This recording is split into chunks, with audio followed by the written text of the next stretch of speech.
With 50 million viewers tuning in every Sunday night, The Ed Sullivan Show was never just another variety program. It was a gatekeeper, a cultural altar. A single approving nod from Ed Sullivan could elevate an unknown act into American immortality. But one disapproving glare, one perceived act of defiance, was enough to end a career and bury it 6 feet under, never to return. Ed Sullivan ruled television for over 2 decades, and during that reign, he quietly built something feared throughout the entertainment industry, an unofficial blacklist. A collection of names, artists who, in one way or another, dared to look the most powerful man on television in the eye and say no. Some defied him with deception. Some were destroyed by misunderstanding. Others mocked the very system he represented, without ever breaking a single rule. Tonight, we pull those files back into the light. These are the 7 performers who shook American television history. The rebels, the exiles, the artists banned from the Ed Sullivan Show forever. The Doors, the deception that shook live television. On Sunday night, September 17, 1967, the air inside the Ed Sullivan Theatre on Broadway felt electric. Outside, America was boiling with protest, rebellion, and a rapidly rising counterculture. Inside, order still ruled, at least on the surface. Ed Sullivan stood in the wings, stiff-shouldered in his dark suit, face unreadable. He held something more powerful than money or politics, direct access to 50 million American living rooms. That night's guest was The Doors, a Los Angeles rock band known for chaos, poetry, and a dangerously charismatic frontman named Jim Morrison. Trouble began about 15 minutes before airtime. In a cramped dressing room thick with the smell of leather and sweat, a delegation led by producer Bob Precht, Ed Sullivan's son-in-law, delivered an ultimatum. The problem was Light My Fire, specifically one line. Girl, we couldn't get much higher. In 1967, the word higher was radioactive. CBS executives feared it would be interpreted as a reference to drugs, completely unacceptable for a family program watched by children and grandparents alike. The order was blunt. Change the lyric. Sing Girl, we couldn't get much better. Or leave immediately. The room fell silent. The band knew what was at stake. Refusal meant losing the most powerful platform in America. Careers had been made, and destroyed, on this stage. Jim Morrison, feet on the table, looked up calmly. No anger. No argument. Just a soft smile. Sure, he said. No problem. The producers relaxed. Another wild band tamed. They never noticed the glint in Morrison's eyes as the door closed. At exactly 8 p.m., the red light came on. Ed Sullivan introduced The Doors in his familiar monotone, unaware he was about to lose control of his own kingdom. The song began smoothly. Polite. Perfect. The band followed every rule. Then came the moment. Morrison opened his eyes and stared directly into the camera, straight into millions of homes. And just as importantly, he knew Ed Sullivan was listening from the wings. He took a breath. And instead of better, he sang the forbidden word. Higher. Clear. Loud. Unapologetic. He repeated it again in the final chorus, slowly, deliberately, making sure no one could mistake what they heard. In the control room, faces drained of color. Backstage, Ed Sullivan turned from red to purple. When the song ended, something unusual happened. Ed did not walk out to shake hands. He clapped stiffly, avoided the band entirely, and cut straight to a dog food commercial. Backstage, the explosion came immediately. You will never perform here again, Bob Precht screamed. Never. For most artists, that sentence would have meant the end.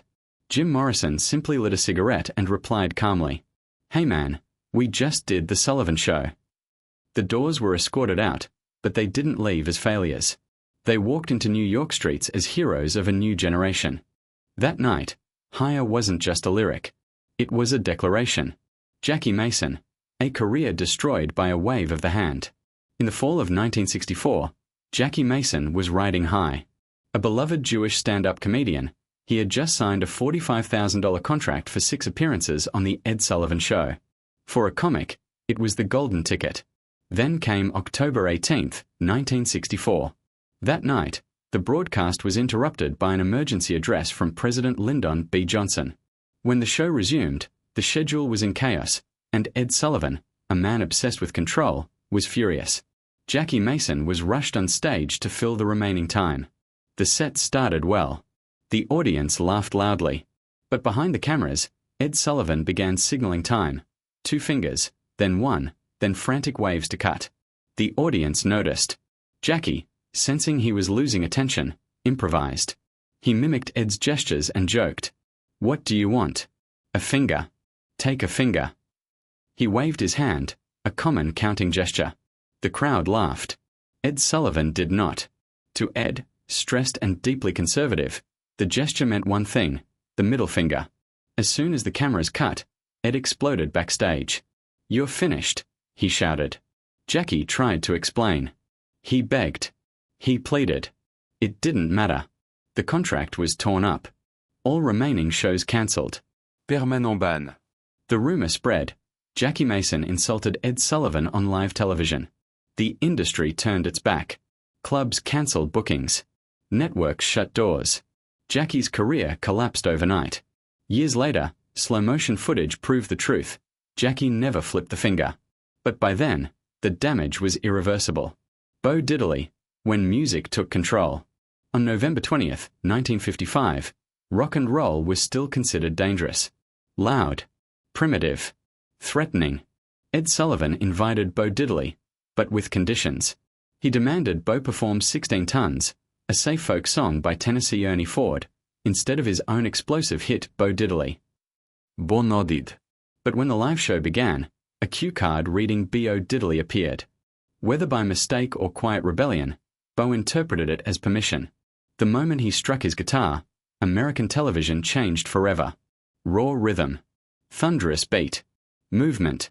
Energy. Ed Sullivan watched in horror. Backstage, Ed confronted Bo and declared him banned for life. Bo Diddley was never invited back. But history sided with the music, not the gatekeeper.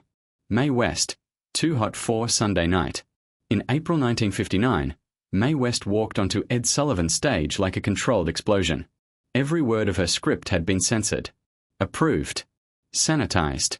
But Ed Sullivan failed to understand something crucial. Mae West didn't need dirty words. She turned innocence into innuendo with tone, posture, timing, and breath. At 65, she radiated sexuality. The audience laughed nervously, blushed, squirmed. It stood frozen. She broke no rules, but shattered decorum.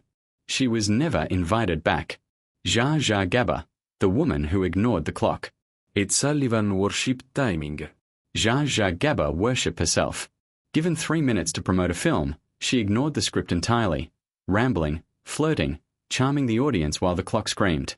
When she wouldn't stop talking, Ed cut to commercial mid-sentence. She laughed. Her name quietly vanished from the guest list forever. Bob Dylan, the walkout of principle. On May 12, 1963, a 21-year-old Bob Dylan was set to debut on Ed Sullivan's stage. He chose a political satire targeting the John Birch Society. CBS panicked. They demanded a different song. Dylan refused. "If I can't sing my song," he said, "I won't sing at all." He picked up his guitar and walked out. That night, Ed Sullivan lost, not through force, but through refusal. The Rolling Stones, mockery through compliance. On January 15, 1967, Ed Sullivan demanded the Rolling Stones change. "Let's spend the night together." 2. "Let's spend some time together." They agreed. On stage, Mick Jagger sang the new lyrics, while rolling his eyes in open contempt. Every chorus. Every time. Technically obedient. Spiritually defiant. Ed could do nothing. Final verdict. 7 artists. 7 stories. Ed Sullivan controlled the microphone, but not history. Those who defied him lost stages, contracts, and careers in the short term. But in the long run, they won. Because power can censor a broadcast, but it cannot erase identity.